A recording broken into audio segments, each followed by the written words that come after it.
Welcome back. इससे पहली video में हमने components of food,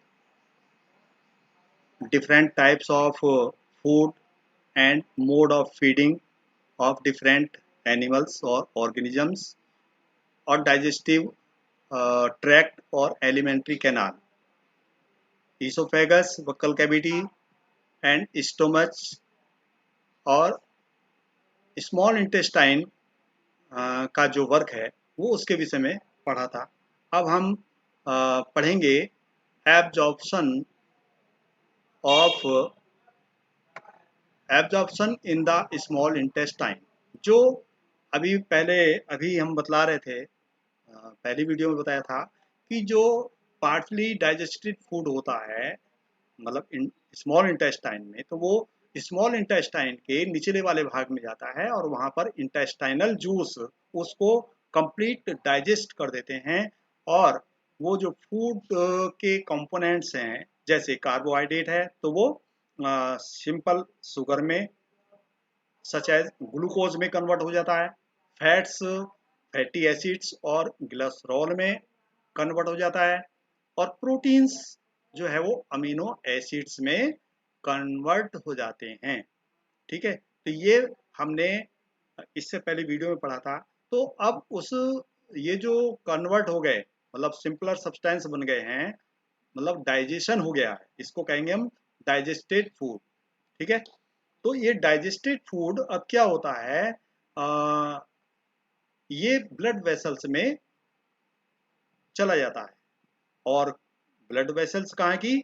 small intestine की। जो स्मॉल इंटेस्टाइन है उसकी वॉल की जो ब्लड वेसल्स हैं, ब्लड वेसल्स का मतलब रक्त वाहिनियां, तो उसमें ये डाइजेस्टेड फूड चला जाता है। और इस प्रक्रिया को एब्जॉर्प्शन कहते हैं। एब्जॉर्प्शन का मतलब अवशोषण। ठीक, तो the inner walls of the small intestine have thousands of finger-like outer growths. These are called villi, singular villous. ठीक है, जो स्मॉल इंटेस्टाइन है, उस स्मॉल इंटेस्टाइन की इनर वॉल, अंदर की जो भित्ति होती है, उस पर हजारों उंगली जैसी आउट ग्रोथ होती है, उभार होते हैं, जिसको विली बोलते हैं। और इसका जो है सिंगुलर रूप होता है, मतलब एक वचन जिसको बोलते हैं तो उसको विलस बोलते हैं ना। प्लूरल प्लूरल फॉर्म है विली और सिंगुलर है विलस। तो can you guess what the rule of villi could be in the intestine? ठीक है, क्या आप अनुमान लगा सकते हो जो ये विली हैं, इनका स्मॉल इंटेस्टाइन में क्या फंक्शन है, क्या कार्य है? तो द विली, इनका जो फंक्शन है वो एब्जॉर्प्शन। आपने अभी मैंने भी बताया था कि जो फूड है उसका एब्जॉर्प्शन होता है। तो एब्जॉर्प्शन के लिए क्या होता है, ये विली जो उभार होते हैं, ये उसका एरिया बढ़ा देते हैं एब्जॉर्प्शन के लिए। ठीक है, एब्जॉर्प्शन के लिए ये एरिया बढ़ा देते हैं। इससे मतलब ये होता है कि भोजन का अवशोषण अधिक मात्रा में होता है। जो डाइजेस्टेड फूड है उसका एब्जॉर्प्शन अधिक मात्रा में होगा, जिसमें ये विली की मात्रा अधिक होगी, संख्या अधिक होगी। तो each villus has a network. दो प्रत्येक विली विलस होता है, मतलब विली बहुत सारी जो होते हैं उनको विली बोलते हैं, और एक है तो विलस बोलते हैं। तो each villus has a network of thin and small blood vessels close to its in surface. जो इसकी सतह होती है विलस की, उसकी सरफेस के पास में बहुत सारी और पतली रक्त वाहिनियां होती हैं, उसका जाल होता है। और ये the surface of the villi absorb the digestive food materials. ठीक है, जो ये सरफेस होता है, मतलब जिसमें ब्लड वेसल्स का नेटवर्क होता है, तो ये डाइजेस्टेड फूड को, जो मटेरियल है उसको एब्जॉर्ब कर लेता है। तो the absorbed substances are transported, जो एब्जॉर्ब्ड सब्सटेंस होते हैं इनका ट्रांसपोर्ट होता है ब्लड वेसल्स के द्वारा डिफरेंट पार्ट्स में, जो हमारी बॉडी के डिफरेंट पार्ट्स हैं उनमें इनका स्थानांतरण हो जाता है, ठीक है, जो एब्जॉर्ब्ड सब्सटेंसेस हैं, ठीक। तो where they are used to build complex substances such as the proteins, ठीक है। तो जो ये डाइजेस्ट एब्जॉर्ब्ड सब्सटेंस होते हैं इनका ट्रांसपोर्ट हो जाता है ब्लड वेसल्स के द्वारा बॉडी के डिफरेंट पार्ट्स में, वहाँ पर इनका जो सब्सटेंस है ये कॉम्प्लेक्स सब्सटेंस में कन्वर्ट होते हैं, जैसे कि प्रोटीन्स, ठीक है। तो प्रोटीन्स जहाँ पर रिक्वायर्ड है, ठीक है, तो proteins required by the body, proteins की बॉडी को रिक्वायर होती है, हम पहले पढ़ चुके हैं कि प्रोटीन से जो हमारी जो सेल्स होती हैं उनकी रिपेयर होती है, जो टूटी हुई सेल्स हैं वो पुनः बनती हैं, हमारे शरीर की वृद्धि होती है, तो दिस इज कॉल्ड एसिमिलेशन, ठीक है। जो कॉम्प्लेक्स सब्सटेंस प्रोटीन बना तो वो इस सब्सटेंस के बनने की प्रक्रिया एसिमिलेशन कहलाती है। तो इन द सेल जो कोशिकाएं हैं ग्लूकोज, अब ग्लूकोज किससे बना था, ग्लूकोज किससे बना था, कार्बोहाइड्रेट से, ठीक है। तो breaks down with the help of oxygen, ये ग्लूकोज ऑक्सीजन और कार्बन डाइऑक्साइड में कन्वर्ट हो जाता है, ठीक है, oxygen into carbon dioxide and water, ठीक है। तो ये ऑक्सीजन की सहायता से कार्बन डाइऑक्साइड और वाटर में कन्वर्ट हो जाता है ग्लूकोज, ठीक, और एनर्जी रिलीज होती है, एनर्जी से हम सब जो बॉडी पार्ट्स हैं वो अपना वर्क करते हैं।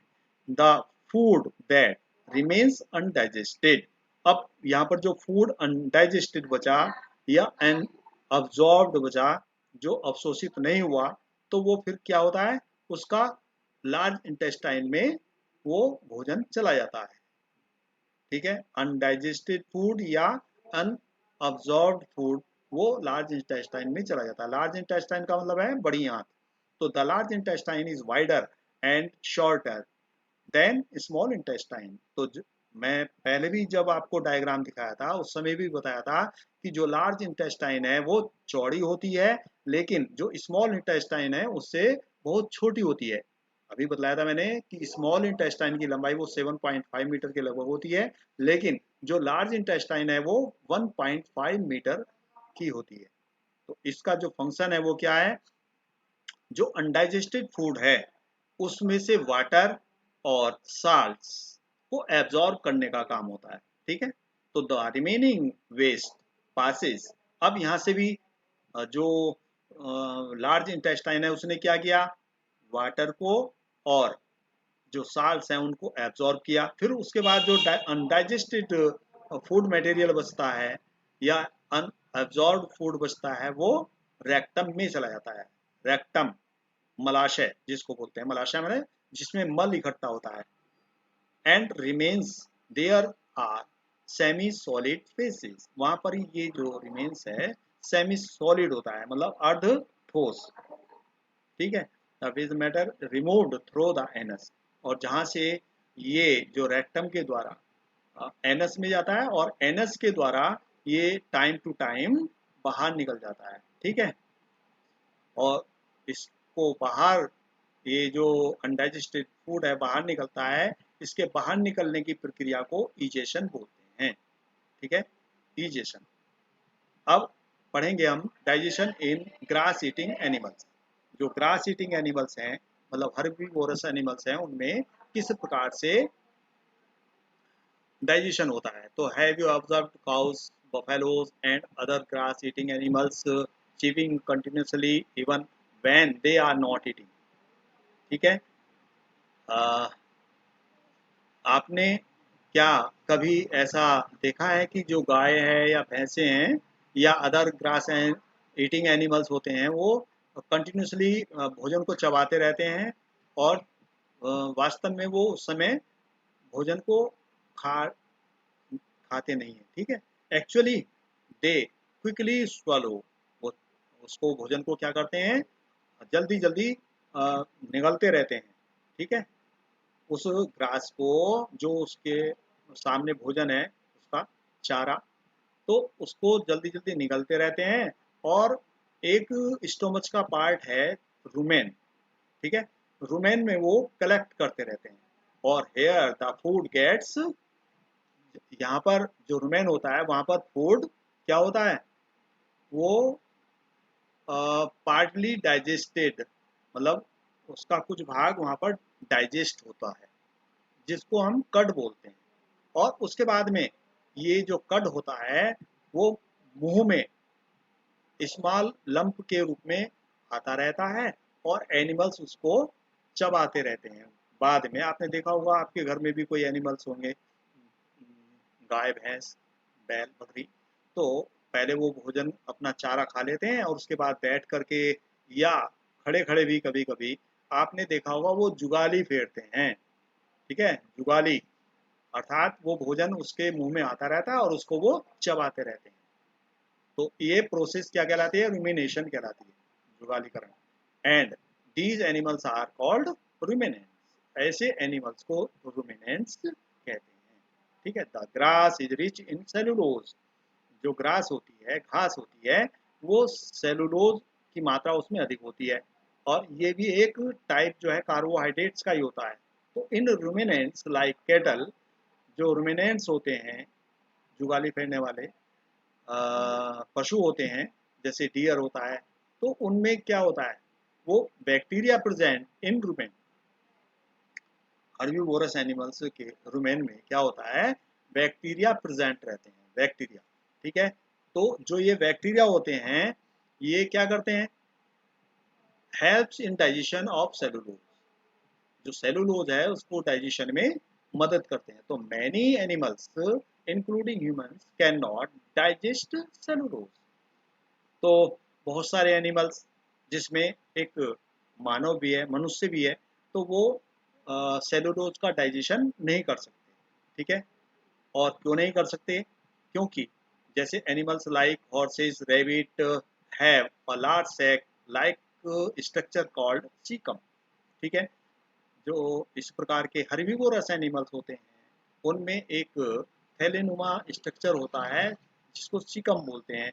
और ये इसोफेगस और स्मॉल इंटेस्टाइन के बीच में भाग होता है। तो the cellulose of the food is digested here by the action of certain bacteria, यहाँ पर कोई निश्चित बैक्टीरिया होते हैं और निश्चित बैक्टीरिया के एक्शन के द्वारा इस सेलुलोज का यहाँ पर पाचन हो जाता है, which are not present in human, ठीक है, जो कि ह्यूमंस में ये नहीं होता है। इस कारण से ह्यूमन में सेलुलोज का पाचन नहीं हो पाता है। तो so far you have learned about animals which possess the digestive system, ठीक है। यहाँ पर हमने बहुत सारे एनिमल्स के विषय में पढ़ा, डाइजेशन के, जो जिनमें डाइजेस्टिव सिस्टम होता है। और अब हम कुछ एनिमल्स के विषय में पढ़ेंगे, but there are many small organisms which do not have a mouth and a digestive system, कुछ ऑर्गेनिजम्स होते हैं, स्मॉल ऑर्गेनिजम्स होते हैं, जिनमें डाइजेस्टिव सिस्टम या माउथ नहीं होता है। तो how do they acquire and digested food, तो उनको भोजन कैसे और कैसे उसका पाचन होता है। तो इन द सेक्शन बिलो, इसमें हम पढ़ेंगे कि किस प्रकार से ये छोटे एनिमल भोजन ग्रहण करते हैं और पाचन करते हैं, जैसे feeding and digestion in amoeba. इससे पहले भी हमने बतलाया था स्टार फिश का, तो स्टार फिश में किस प्रकार से पाचन होता है। तो इसी प्रकार से हम ये एक अमीबा है, अमीबा बहुत छोटा ऑर्गेनिज्म होता है, सिंगल सेल होता है, मतलब एक कोशिकीय जंतु होता है, ठीक है। माइक्रोस्कोपिक का मतलब है कि केवल माइक्रोस्कोप से ही दिखाई देता है, जो तालाब के पानी में रहता है। और तो amoeba has a cell membrane, amoeba में एक सेल मेम्ब्रेन होती है, और एक राउंडेड डेंस न्यूक्लियस होता है, ठीक है, and many small bubbles like vacuoles in its cytoplasm, ठीक है। ये राउंडेड जो ये पार्ट है, ये क्या है, सेल मेम्ब्रेन है, और इस सेल मेम्ब्रेन के अंदर ये राउंडेड पार्ट है एक, इसको हम न्यूक्लियस बोलते हैं। प्रत्येक सेल में न्यूक्लियस होता है, ठीक है, और ये न्यूक्लियस, और फिर इसमें ये बबल लाइक स्ट्रक्चर दिखाई दे रहे हैं, तो ये क्या कहलाते हैं, फूड वैक्यूल्स हैं, ठीक है। और इसके अंदर ये साइटोप्लाज्म होता है, साइटोप्लाज्म में ही ये सारे ऑर्गेनेल्स होते हैं, ठीक। अब ये जो इसके ये पार्ट दिखाई दे रहे हैं, इस अमीबा की कोई डेफिनिट शेप नहीं होती है, सर्टेन शेप नहीं होती है, आकार इसका कोई निश्चित नहीं होता है। क्यों? क्योंकि ये समय समय पर इस प्रकार की स्ट्रक्चर बाहर निकालता है, ये स्ट्रक्चर, तो ये स्ट्रक्चर क्या कहलाते हैं, सीडोपोडिया, ठीक है, सीडोपोडिया या फॉल्स फीट, कूटपाद, हिंदी में कहते हैं कूटपाद। तो कूटपाद ये निकलते रहते हैं टाइम के अनुसार, ठीक है, और इनसे क्या करता है वो, एक तो चलने का काम करता है, मतलब मूवमेंट, गति, और दूसरा काम क्या है, जैसे यहाँ पर दिखाई दे रहा है आपको, जैसे फूड पार्टिकल्स होता है तो इंजेक्शन का काम करता है, मतलब अंदर लेने का काम। ये इस प्रकार से ये स्वीटोपोडिया निकलते हैं इसमें से, और इसके बीच में ये फूड पार्टिकल्स आ जाता है, और फूड पार्टिकल्स ये फूड वैक्यूल में चला जाता है। फूड वैक्यूल से क्या निकलता है, जो है डाइजेस्टिव जूस निकलते हैं, यहाँ पर इसका क्या हो जाता है, पाचन होता है फूड का। और ये फूड जो अनडाइजेस्टेड फूड होता है उसके बाद में, तो अनडाइजेस्टेड फूड फिर इस फूड वैक्यूल के द्वारा बाहर छोड़ दिया जाता है, निकाल दिया जाता है, वेस्ट, ठीक है। अब इस प्रकार से ये छोटे एनिमल्स में, जो एक कोशिकीय एनिमल है उसमें ये प्रक्रिया होती है, ठीक है। तो इस चैप्टर में हमने ये अमीबा के विषय में पढ़ा कि इसमें किस प्रकार से पाचन होता है। तो the basic process of digestion of food and release of energy is the same in all animals, ठीक है। जो बेसिक प्रोसेस है, बेसिक आधार है, बेसिक प्रक्रिया है डाइजेशन की, फूड ग्रहण करने की और बाहर निकालने की, एनर्जी ग्रहण करने की, तो वो सभी एनिमल्स में लगभग सेम होती है। इन और letter chapter, you will learn about the transport of food absorbed by the intestine to the various parts of the body. बाद के चैप्टर में हम फूड का ट्रांसपोर्ट और एब्जॉर्प्शन इंटेस्टाइन में विभिन्न पार्ट्स में किस प्रकार से होता है बॉडी के, ये पढ़ेंगे। इस ये चैप्टर यहीं पर समाप्त होता है। Thank you.